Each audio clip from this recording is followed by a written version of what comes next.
മജിസ്ട്രേറ്റിന് പോലും ഈ നാട്ടിൽ ജീവിക്കാൻ കഴിയാത്ത അവസ്ഥ എത്തി നിൽക്കുന്നു ചാനലിലെ ചില വാർത്തകൾ കാരണം എന്ന് നമുക്ക് മനസ്സിലാകുകയാണ് ഈ പോസ്റ്റ് വായിക്കുമ്പോൾ. തീർച്ചയായിട്ടും ആ പോസ്റ്റിൽ വളരെ വ്യക്തമായ ചില സത്യങ്ങൾ, തെളിവുകൾ അടക്കമുള്ളവയുണ്ട്. എന്താണ് നമുക്ക് വിശദമായി പരിശോധിക്കാം. റിപ്പോർട്ടർ TV തികച്ചും വ്യാജമായ വാർത്തകൾ കെട്ടിച്ചമച്ച് തന്നെയും കുടുംബത്തെയും ആത്മഹത്യയിലേക്ക് തള്ളിവിടാൻ ശ്രമിക്കുകയാണ് എന്ന ഗുരുതര ആരോപണവുമായി Thrissur 3rd additional municipal magistrate Tiara Rose മേരിയാണ് രംഗത്തു വന്നത്. വ്യാജരേഖകൾ ചമച്ച് മെഡിക്കൽ റീഇംബേഴ്സ്മെന്റ് തുക തട്ടിയെടുക്കാൻ ശ്രമിച്ചെന്ന പേരിൽ ഹൈക്കോടതി തന്നെ സർവീസിൽ നിന്നും സസ്പെൻഡ് ചെയ്തതിന് പിന്നാലെയാണ് ഔദ്യോഗിക രേഖകൾ പുറത്തുവിട്ടുകൊണ്ട് മജിസ്ട്രേറ്റ് തന്റെ നിരപരാധിത്വം വ്യക്തമാക്കിയത്. കോട്ടയം ജില്ലാ മെഡിക്കൽ ഓഫീസർ TOM നേരിട്ട് പരിശോധിച്ച് ഒപ്പും സീലും വെച്ച് അനുവദിച്ച ബില്ലുകളാണ് തന്റേതെന്നും ഈ കള്ളവാർത്തകൾ കാരണം തന്റെ കുടുംബം ആത്മഹത്യ ചെയ്തിരുന്നെങ്കിൽ അതിന്റെ ഉത്തരവാദിത്വം ആരേറ്റെടുക്കുമായിരുന്നു എന്നും അവർ സങ്കടത്തോടുകൂടി ഫേസ്ബുക്കിൽ പറയുകയാണ്. ചാനലുകൾ തന്റെ ജീവിതം തുലച്ചെന്ന് ടിയാര റോസ് മേരി പറയുന്നു. കഴിഞ്ഞ ഏപ്രിൽ 25 മുതലാണ് തന്റെയും കുടുംബത്തിന്റെയും ജീവിതം ഇരുളടഞ്ഞ അവസ്ഥയിലായതെന്നാണ് ടിയാര റോസ് മേരി വ്യക്തമാക്കുന്നത്. സൗന്ദര്യവർദ്ധക ചികിത്സയുമായി ബന്ധപ്പെട്ട ചെലവുകൾക്ക് റീഇംബേഴ്സ്മെന്റ് അവകാശപ്പെട്ട് ഇവർ സമർപ്പിച്ച ബില്ലുകളിൽ DMOയുടെ വ്യാജ ഒപ്പും സീലും ഉണ്ടെന്ന് ഹൈക്കോടതി രജിസ്ട്രാർ നടത്തിയ അന്വേഷണത്തിൽ കണ്ടെത്തിയെന്നായിരുന്നു മാധ്യമ വാർത്ത.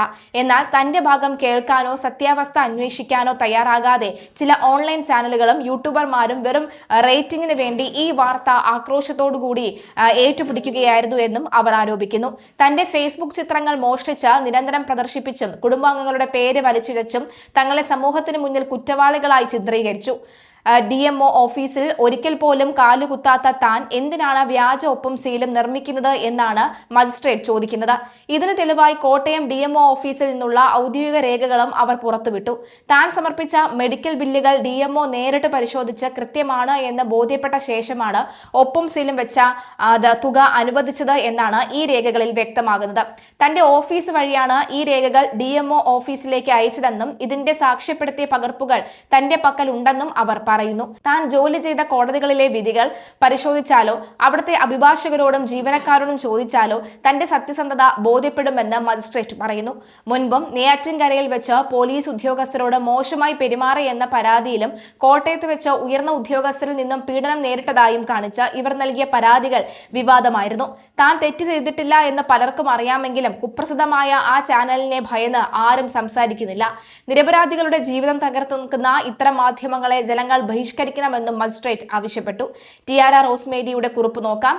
കഴിഞ്ഞ ഏപ്രിൽ മാസം 25-ാം തീയതി മുതൽ എന്റെയും എന്റെ കുടുംബത്തിന്റെയും ജീവിതം ഒരു ഇരുണ്ട കാലഘട്ടത്തിലൂടെയാണ് കടന്നു പോകുന്നത്. മരമുറി കള്ളന്മാർ എന്ന വിളിപ്പേരിൽ അറിയപ്പെടുന്ന റിപ്പോർട്ടർ TV യാതൊരു അടിസ്ഥാനവുമില്ലാതെ ഞാൻ DMOയുടെ ഒപ്പും സീലും വ്യാജമായി നിർമ്മിച്ചു, മെഡിക്കൽ റീഇംബേഴ്സ്മെന്റ് അപേക്ഷ നൽകി എന്ന് ആരോപിച്ച് ഒരു കള്ളവാർത്ത ആക്രോശിച്ചുകൊണ്ട് പുറത്തുവിട്ടു. ആ വാർത്തയിൽ എന്റെ അനുവാദമില്ലാതെ ഫേസ്ബുക്കിൽ നിന്നും എന്റെ ഫോട്ടോസ് മോഷ്ടിച്ച് എന്റെ പേരും ഫോട്ടോസും കുറഞ്ഞത് ഒരു 25 തവണയെങ്കിലും വളരെ മോശമായ രീതിയിൽ ആക്രോശിച്ചുകൊണ്ട് പരാമർശിച്ചു. എന്തിനെന്റെ കുടുംബാംഗങ്ങളുടെ പേര് പോലും ഇതിലേക്ക് വലിച്ചിഴച്ച് ഇട്ടു എന്നറിയില്ല. സത്യാവസ്ഥ അന്വേഷിക്കാനോ മറുപടി എന്നോട് ചോദിക്കാനോ തയ്യാറാകാതെ TRPക്ക് വേണ്ടി മാത്രം പ്രവർത്തിക്കുന്ന ചില യൂട്യൂബർമാരും ഓൺലൈൻ മാധ്യമങ്ങളും കാളപ്പെരുന്ന് കേൾക്കുമ്പോൾ കയറെടുക്കുന്ന രീതിയിൽ ഈ വാർത്ത ഏറ്റുപിടിച്ചു. അവർ നടത്തിയ ഈ അസത്യ പ്രചരണങ്ങൾ എന്റെയും എന്റെ കുടുംബത്തിന്റെയും അന്തസ്സിനെയാണ് ചോദ്യം ചെയ്തത്. ഒരു നിമിഷം കൊണ്ട് ഞാൻ സമൂഹത്തിന് മുന്നിൽ കുറ്റവാളിയായി ചിത്രീകരിക്കപ്പെട്ടു. എന്റെ ജോലിയിൽ ഞാൻ എന്തുമാത്രം കൃത്യനിഷ്ഠയും ആത്മാർത്ഥതയും സത്യസന്ധതയും പുലർത്തുന്നുണ്ടെന്ന് ഞാൻ ജോലി ചെയ്ത കോടതികളിലെ വിധികൾ പരിശോധിക്കുകയും അവിടെയുള്ള വക്കീലന്മാരോടോ സ്റ്റാഫുകളോടോ ചോദിച്ചാൽ അറിയാവുന്നതാണ്. എന്റെ കുടുംബം അനുഭവിച്ച അല്ലെങ്കിൽ അനുവദിച്ച മാനസിക സമ്മർദ്ദം വാക്കുകൾക്ക് അതീതമാണ്. ഉറക്കമില്ലാത്ത രാത്രികൾ, സമൂഹത്തിന് മുന്നിൽ തല ഉയർത്തി നടക്കാൻ കഴിയാത്ത അവസ്ഥ. ഈ വ്യാജ വാർത്തകൾ പടച്ചുവിട്ടവർക്കും അത് പ്രചരിപ്പിച്ചവർക്കും എന്റെ കുടുംബത്തിന്റെ കണ്ണീരിന് മറുപടി നൽകാൻ കഴിയുമോ?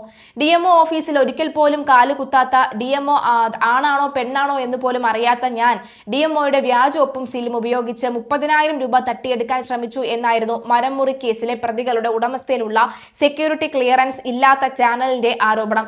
ഒരു ചാനൽ കീശയിൽ ഉണ്ടെങ്കിൽ ആരെയും തേജോവധം ചെയ്യാമെന്നാണ് അവരുടെ മനസ്സിലിരിപ്പ്. ഇതാ കോട്ടയം DMO ഓഫീസിൽ നിന്നുള്ള ഔദ്യോഗിക രേഖകൾ ഇവിടെ പങ്കുവയ്ക്കുന്നു. ഞാൻ സമർപ്പിച്ച മെഡിക്കൽ ബില്ലുകളും എസൻഷ്യാലിറ്റി സർട്ടിഫിക്കറ്റുകളും DMO നേരിട്ട് പരിശോധിച്ച് റീഇംബേഴ്സ്മെന്റ് അനുവദനീയം ആണ് എന്നും ഒപ്പം സീലും വെച്ച് സാക്ഷ്യപ്പെടുത്തിയതാണ് ഇതിൽ വ്യക്തമാണ്. DMO ഓഫീസിലേക്ക് രേഖകൾ അയച്ചത് എന്റെ ഓഫീസ് മുഖേന ആണ്.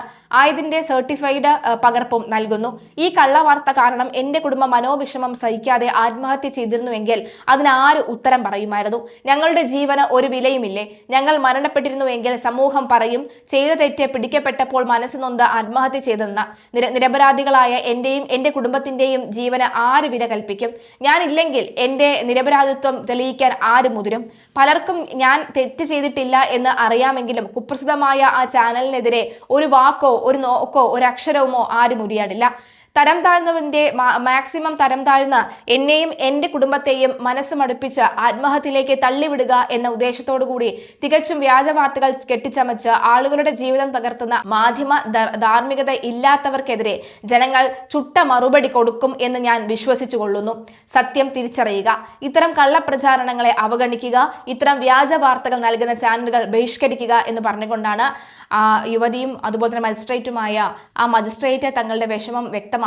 തെളിവ് സഹിതമാണ് പുറത്തേക്ക് വിടുന്നത്. ഇതിൻ്റെയൊക്കെ കമന്റുകൾ വായിച്ചാലും ആരുടെയും കീഴ്പ്പെട്ട് ആരെയും ഭയന്ന് ജോലി ചെയ്യേണ്ട ആവശ്യമില്ല. പഠിച്ച് അന്തസ്സോടുകൂടി ജോലി നേടിയെങ്കിൽ കൃത്യമായി തന്നെ മുന്നോട്ട് പോവുക. നിങ്ങൾ തെറ്റ് ചെയ്തിട്ടില്ല എന്ന് ഉറപ്പുണ്ടെങ്കിൽ ഏതറ്റം വരെയും പോരാടുക. ആത്മഹത്യ ഒന്നിനും ഒരു മാർഗമല്ല എന്ന് തന്നെയാണ് വ്യക്തമാകുന്നത്. തീർച്ചയായിട്ടും ഇതിന്റെ നെല്ലും പതിരും തിരിയേണ്ട അല്ലെങ്കിൽ തിരിച്ചറിയേണ്ട ഒരു ആവശ്യമുണ്ട്. കാരണം ഇത്തരത്തിൽ തെറ്റ് ചെയ്യാത്തവർ ഒരു വ്യാജ വാർത്ത കാരണം തെറ്റ് ചെയ്യപ്പെടുന്നവരായി സമൂഹം മുദ്ര കുത്തുകയാണെങ്കിൽ പിന്നീട് സമൂഹത്തിൽ നിൽക്കാനും അവരുടെ അഭിപ്രായങ്ങൾ പങ്കുവെക്കാനും അവർ അനുഭവിക്കുന്ന ബുദ്ധിമുട്ട് എത്രത്തോളമാണെന്ന് ഈ പോസ്റ്റിന്റെ ആഴം നമുക്ക് വ്യക്തമാക്കി തരുന്നുണ്ട്.